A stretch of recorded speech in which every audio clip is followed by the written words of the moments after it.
Apparitions is a second feature film from Cinema Viscera, the production collective of Paul Anthony Nilsson and Perri Cummings. In contrast to their 2018 debut, the black and white private eye comedy Trench, Apparition takes a leap into horror as a young woman returns to her family home to confront the ghosts of her past. This film will be also part of the new up-and-coming festival Monsterfest. Co-writers, co-producers and co-directors Paul Anthony Nilsson and Perri Cummings. Welcome to the show. Hey, it's Lil. I'm scared, Al. I'm not sure what's happening. So welcome, Perri and Paul, to Offbeat. Thank you so much for joining us today. I really appreciate it. I'm super excited to talk about your new feature film, Apparitions. Would you be able to tell us what Apparitions is about? Or give us a bit of a... Oh, it's about the ghosts from the past that still haunt us. It's about this young woman who's just about to graduate who has a tragic incident in their past that they can barely remember. And all of a sudden, under their door, they get a key to unlock those memories and find an evil presence haunting them. And so what was your inspiration behind creating Apparition? Yeah, we wanted to make a horror film for a long time. Yeah. And we sort of got into that. I'd sort of written a script for an idea about a girl, like, you know, the horror film concept of the final girl. Yeah. You know, at the end of the slasher film, she's the only one left. I had this concept of this girl where that had happened to her several times, to the point she just seemed to attract serial killers and slashers, to the point where she thought that she was starting to become a slasher herself because she'd killed so many killers. She was a slasher magnet, really. Yeah. A recidivist final girl. Yeah. So, and then, you know, there'd been a few films that sort of walked that sort of territory, and we sort of wanted to get away from that. But we liked the characters, and we liked the girl, and we liked her best friend, and we liked the cop who's her sort of, you know, surrogate. Long-time cold case cop. And we liked the slasher, and sort of like, or you know, we like that sort of element of the villain. And so and we've been fascinated with that concept of a really good spooky horror. What makes a haunted house so spooky? How can you capture that? And so we kind of put those two things together. Yeah, and readapted it into this new story. It's like basically plugging the characters into a new story and seeing how those, and then, you know, adding this sort of haunted element. And I love that. And creating a bit of a path through the history of horror. And were there any specific films that influenced the creation of Apparitions? Yeah. Lots. So many. Some we probably don't even consciously realise in the end. But yeah, you were writing a post the other day about sort of this sort of history of Australian horror, and there's been things like, you know, The Wake in Fright is obviously a little bit of an influence, but also there's a lesser known early 80s horror film called Next of Kin, directed by Tony Williams, which is about a haunted old person's home and family being uncovered. That is an influence. And we had this we really wanted to capture the darkness of something like, there was a lot of Val Lewton. We watched a lot of Val Lewton and a lot of black and white kind of horror, that beautiful. There's nothing scarier than what you can't see. You know, that idea of suddenly all the lights going out and just, you know, so we watched a lot of older horror as well.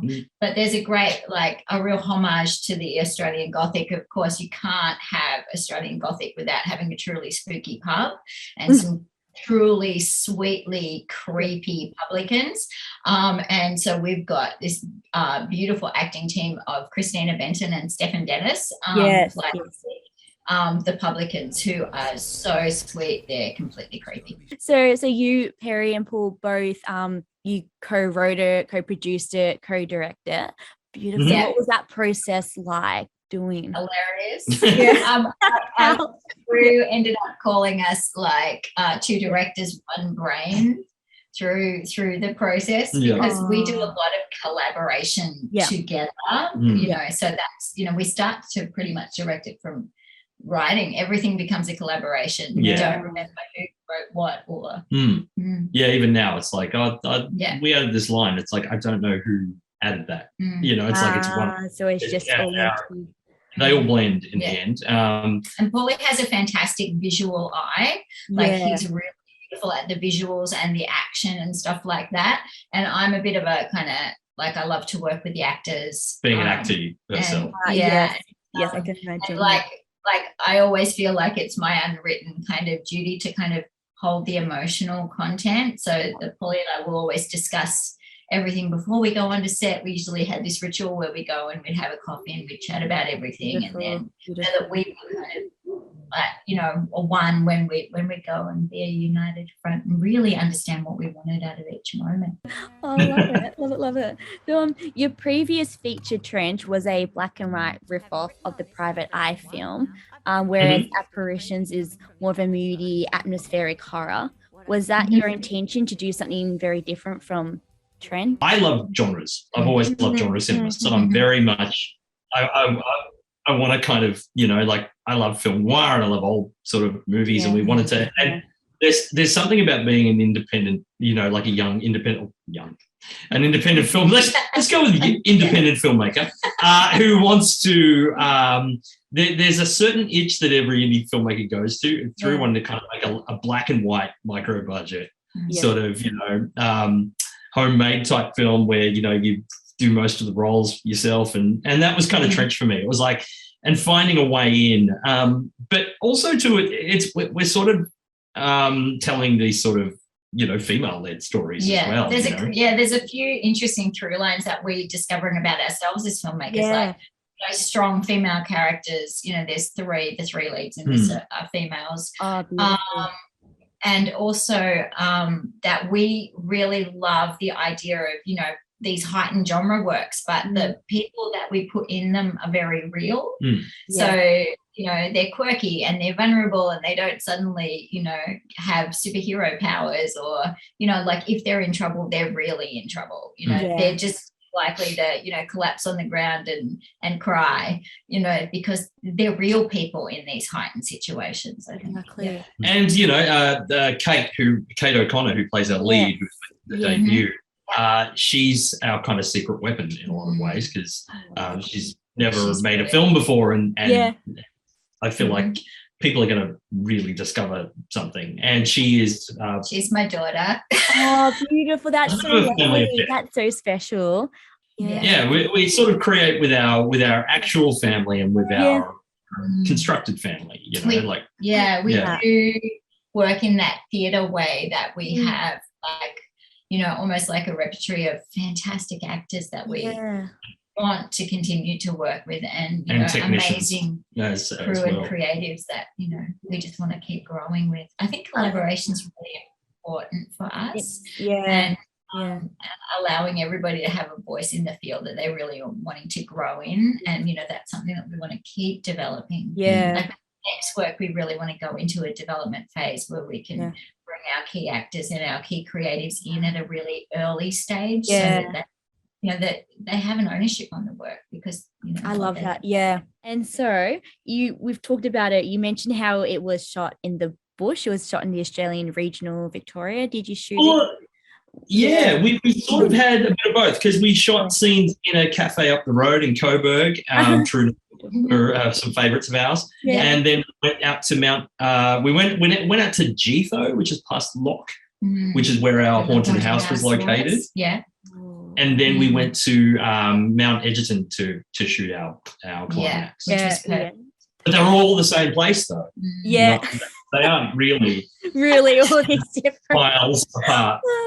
I love that. Walk out the door, you're in the other. Yes. Did you face like any challenges having to film out regional or out bush, or? Not at all, because we sort of do this thing where we sort of hire an Airbnb sort of scenario. Well, one was through through somebody we knew, and she allowed us very kindly to shoot in her family home, and that was beautiful. And the other was an Airbnb situation where we told him what we were doing and everything, and he was keen. He was very lovely and signed releases and kept out of the way, and but would occasionally sort of come to us at the end of the day and say, how'd you go? And was very keen to know how we went. And so it was lovely. So we'd sort of have these sort of playgrounds where we just go, and it's harder to shoot in the city. It's harder to shoot locally. Nice and quiet in the I can imagine. Yeah. Yes, that's so interesting. Finally, so what's next for Cinema Viscera? Is there any more projects coming up you're working on? Anything you can tell us about? Or so we're developing a couple of horror scripts at the moment. We like horror a lot. We like love that. We're also developing our own special style of Christmas movie, which is kind of an anthology with several different kind of stories in different genres and different decades, like a 1950s office party where the bosses turn into tentacled alien beasts, and a 1970s demonic house party, stuff like that. So it's like we call it the Twilight Zone of Christmas movies. So it's 5 sort of multi-genres from different eras. So we're developing that as well as a TV series. So and then Apparitions is premiering the 11th of December. At Carlton Cinema Nova. And at the moment, allocation is exhausted, but there will be another release a little bit closer, because as restrictions are easing, you can release more beautiful. Really recommend people jump onto our Facebook page and the Apparitions page, because that's where you'll find out when. You'll find out. Perfect. Yep. So if people are wanting to purchase a ticket, get onto your Facebook page. That's the best way of beautiful, and you can purchase a ticket through there. That's how they can all stay up to date. Awesome. And that's on all socials. We're at Apparitions Film. Thank you so much. Thank you for listening. Thanks, it's been a pleasure.